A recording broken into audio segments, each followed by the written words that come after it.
to the channel, ladies and gentlemen, and welcome to another episode of Gunners Weekly. And in this episode I'll be doing my match reaction for the game against Sunderland that we had, and I will also be talking about various different things that have been happening with the club during the week and certain things that could be happening in the future with the club as well. But yes, to get it started off, I'm going to start with the match reaction against Sunderland in a game where we won 3-0. We won 3-0 against Sunderland at home, extended our lead to the top by 9 points, but it was soon reduced back down to 6 points, as I'm sure everyone knows. Man City managed to beat Liverpool at Anfield. God knows it was a crazy game, but we will talk about that later on as well. But back to the Arsenal 3, Sunderland 0 game, and what a game it was. Very confident performance by the Gunners. A game where we were moving the ball quickly. You see what happens when we move the ball quickly, people. No messing around, we score goals. We managed to open up teams, and we can do it efficiently if we just move the ball quickly. I'm telling you, that's our main problem. A lot of players like to take their time too much, and you can see with Mikel Arteta as well on the sideline. Too many times he's doing that, calm. No, sometimes you need to force it, Mikel. Sometimes we need to stamp our authority on the game. Instead of calming down and, oh damn, they're putting pressure on us, let's just back up. Fight back for once, kind of thing. But like I said, I'm happy that our attack seems to be moving the ball a lot more quicker. And yeah, it results in a lot more entertaining football, a lot more goals, and just a lot more surety in the game for us. Like, defensively we are amazing, but that attack is far off the standard that the defence has set for the team. It's far off the standard. But you got to be happy with a 3-0 win. We're still top of the league. Man City closed it back down to 6 points, like I said. But onwards and upwards, Gunners, on to the next game. Our next game is against, this weekend coming, is against, I'm going to find out, our next game is, oh damn, what's our next game? Ladies and gents, I do not know at the moment. Oh, okay then, yeah. Our next game is the FA Cup on the weekend, and we are playing Wigan. And I think it is the 5th round of the FA Cup, or the 4th round. I think it's the 4th round, sorry. I think it's the 4th round of the FA Cup. And we are at home against Wigan. Again, another game we should be winning. Wigan are a championship team. We are our second team, our reserve team, should be beating Wigan. And to be honest, in that game, I am expecting to see our reserve team playing for that one, for sure, kind of thing. So, yeah. Got to be happy with the way things are going at the moment. We're still in for all 4 cups. We managed to beat Chelsea in the semi-final as well of the League Cup, which means we will play Man City in the final of the League Cup as well. And I think that comes at the end of March. I think end of March is the Carabao Cup final for us. So yeah, that could be trophy number 1 out of a potential 4. And I am going to say a potential 4 because we are still in with a chance of winning 4 trophies. So as long as we're in with a chance, I'm still going to believe, because that, more than anything, that's what we need. Our team is playing to a certain standard at the moment. We seem to be solid enough in defence to cause problems for a team, making it harder for them to score against us. But we, like I said, we just need to fix this attack. Our players in the attack just need to get some confidence and just run with it. Just run with it. Don't be afraid to lose the ball, because our defence is so good. We will get it back. Take a few more chances, guys. That's all I ask. That's all I ask from this team at this present time and moment. We take some chances and we just push. We assert our dominance. We assert our style onto the game. Stop waiting for other teams. And stop making plans for other teams to stop them. Make plans good enough for our style, so the team has to worry about us. They have to figure out how to stop us, kind of thing. And yeah, if you move the ball quick enough, kind of thing, this problem of, oh, we can't beat a low block, we can't beat, just move the ball quicker, and you'll find we will have a lot more spaces because we're making the opposition move around more, kind of thing. And always as well, one problem I've seen, and this has been for many seasons, not just one, not just this one as well.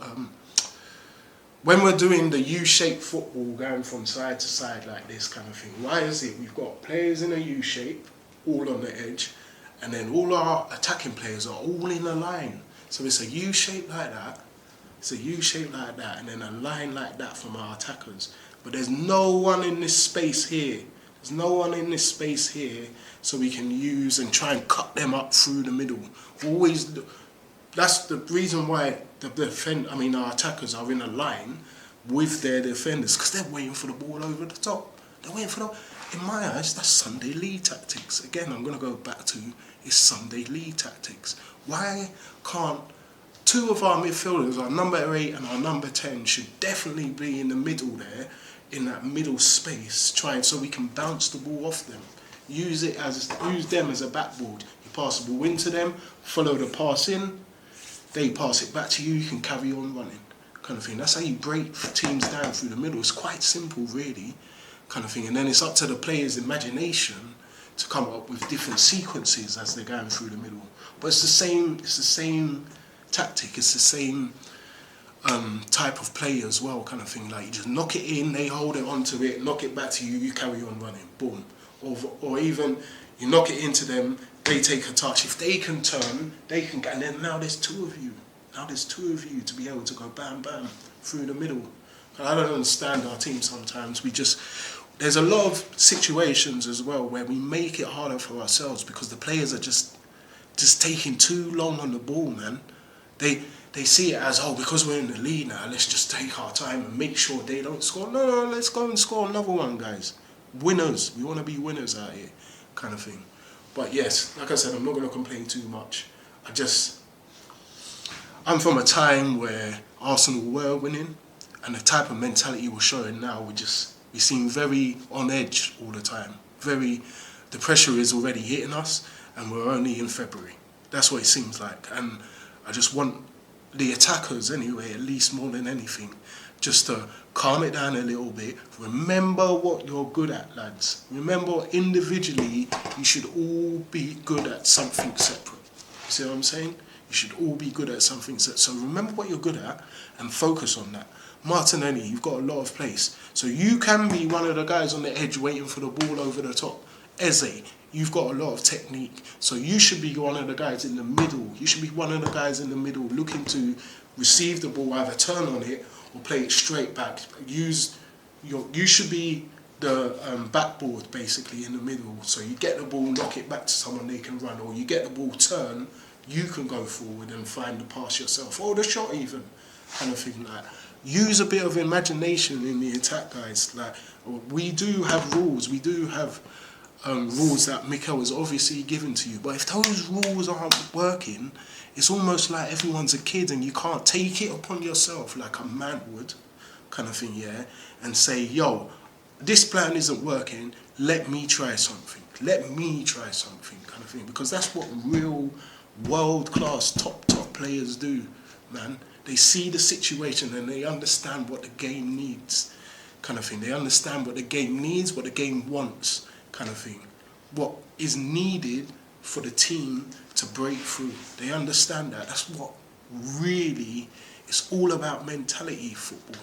It's all about mentality. Pirlo once said he plays football with his mind. Kind of thing. Because he's thinking about it. That's how he keeps a step ahead of everyone else. Because he's thinking about the game. He's understanding everyone's position and what he can do with everyone in them positions. You see what I'm saying? He's understanding what his greatest talents are, and he's making the best out of it. He was great, and he made sure he was the best at it, or one of the best. He stood above everyone else because of it. And this is what I'm saying about players now. Like, they don't really take time to enhance their skills, kind of thing. You could imagine most players now, they finish training, they run off home. No one's really, I couldn't really imagine anyone staying behind after training now and having extra practice training, like practicing what they're good at, and so they become the master at it. David Beckham used to stay behind practice free kicks. You see what I'm saying? Alan Shearer would stay behind practice penalties and just shooting, kind of thing. Like a lot of players back in the day, so they become masters of their craft. They would practice these things, so they could just do it in so many different ways, so many different styles, kind of thing, because they've been practicing time and time and time again. Standards have dropped for many reasons, but that's one of the biggest reasons, because players just don't love the game as much. They just don't love it as much anymore, kind of thing. Too much money, so they don't need to worry, because they got so much money. I mean, they say players are getting 50 grand a week, and they're 17, 18, kind of thing. So imagine if I was 17, 18 getting that kind of money, I would think I've made it. I would think I've made it and that I'm the best already, kind of thing, when really I ain't done nothing. My career's just started.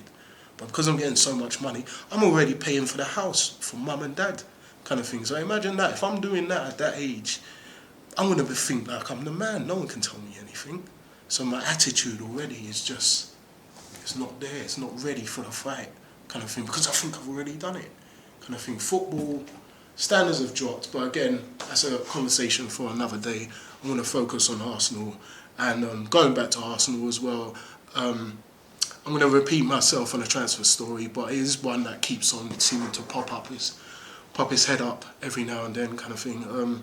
Julian Alvarez, this week I heard that we are in a three-way battle, us, Chelsea and Barcelona, the three main clubs that are interested in Julian Alvarez, which Julian Alvarez for me would be an amazing striker. Because I wouldn't put him on no left wing. No. I'd be putting him straight down the middle. He can battle for the ball. He's a very good finisher. He can run with the ball as well. He doesn't really get pushed off too easily. I know he's not a brute, but he seems to me like he could be someone like a bit of a Carlos Tevez when it comes to just harrying players, bugging them. You definitely know he's got the skill. He's played in the Premiership before. Mikel Arteta should know him as well, really and truthfully, so that could help. That could definitely help. Andrea Berto used to be the director of football at Atletico Madrid, the club that he is now playing for at the moment. So he might have a few links there for us to be able to strike a deal, a decent enough deal anyway. But I heard it's going to be in the region of roughly 100 million euros, kind of thing, which I can't remember how much that is in pounds converted. But yeah, that's because Atletico, if I remember right, I think they bought him for 80 million euros, so they obviously want to recoup some of that money and make a profit as well. But Julian Alvarez, tell me what you would think in the comments below, guys. Like, I would believe it would be an amazing start as well, kind of thing, to improve in our attack. He can play multiple positions, so you could put him on the left, on the right, kind of thing, or through the middle. I would stick with him through the middle myself. But yeah, very, very positive kind of thing. Very, very positive talks going on already before we even get to the summer. So if we can sort something like that out now, early, so when the summertime comes, as soon as the transfer window opens, bam, first signing's already done. That would be amazing, and that would show that since Andrea Berto's come in, that we are definitely taking a different kind of approach when it comes to transfers. Definitely 100. We're being a lot more proactive and a lot more forceful in the market. Like, we understand what we want, and we're making real plans to try and improve the quality of the team, kind of thing. But yes, it's not really much more for me to say apart from we're doing great at the moment, Gunners, and we just need to carry on. Focus on ourselves. Everyone seems to be talking about, oh, Man City, they're 6 points behind. All we can do is think about ourselves and control what we can do. So as long as we keep on winning our games, and yeah, we'll stay 6 points ahead of them. As long as we keep winning our games, we'll stay 6 points ahead of them and we'll win the league. We can only control what we can.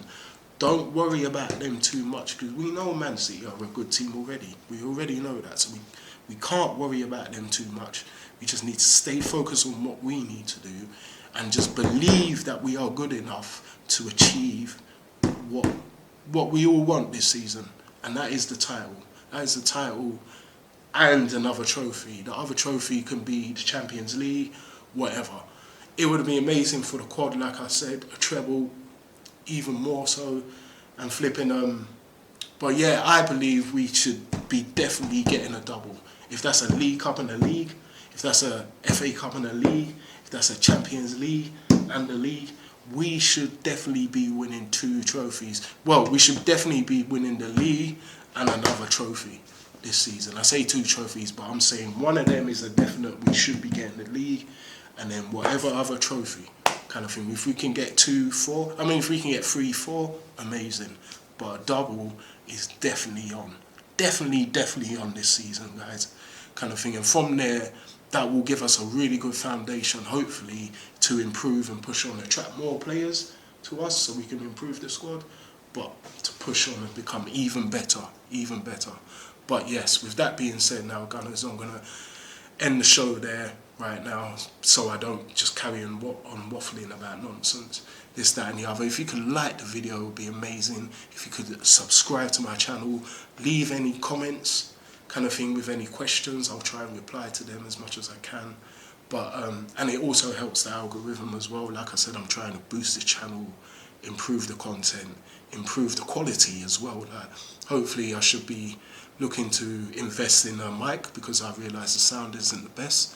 But yes, until next time, Gunners, take care and come on, you Gunners.